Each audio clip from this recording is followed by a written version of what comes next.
Hello viewers, welcome to நம்ம ஆரோக்கியம். வெயிலுக்கு குளு குளுவென தர்பூசணியை சாப்பிடுவது குழந்தைகளிலிருந்து பெரியவர்கள் வரை அனைவருக்குமே பிடித்தமானது. தர்பூசணியில் அதிக நீர் சத்து, பொட்டாசியம் மற்றும் சக்தி வாய்ந்த லைகோபீன் இருப்பது தெரிந்த விஷயமே. அதே சமயம் தர்பூசணியின் ஓட்டு பகுதியை நாம் தூக்கி எறிந்து விடுவோம். ஆனால் அதில் பல நன்மைகள் உள்ளது. அதை இப்போது பார்க்கலாம். தர்பூசணியின் ஓட்டில் உள்ள சிட்ருலின் என்ற அமினோ அமிலம் தசை வளர்ச்சிக்கு உதவுகிறது. இதனால் ஜிம்மில் பயிற்சி செய்பவர்கள் தர்பூசணியின் ஓட்டையும் சாப்பிட்டால் தசை வளர்ச்சி அதிகரிக்கும்.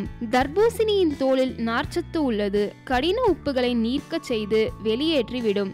இதனால் உடல் எடை குறையும். தர்பூசணியின் தோல் பகுதி உடல் இரத்த அழுத்தத்தை கட்டுப்படுத்துகிறது. மருத்துவ ரீதியாக இது நிரூபிக்கப்பட்டுள்ளது.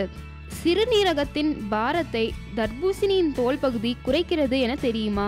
சிறுநீரகத்தில் கிருமி தொற்று ஏற்படாதவாறும் சிறுநீரக கற்கள் உண்டாகாதவாறும் தடுக்கிறது.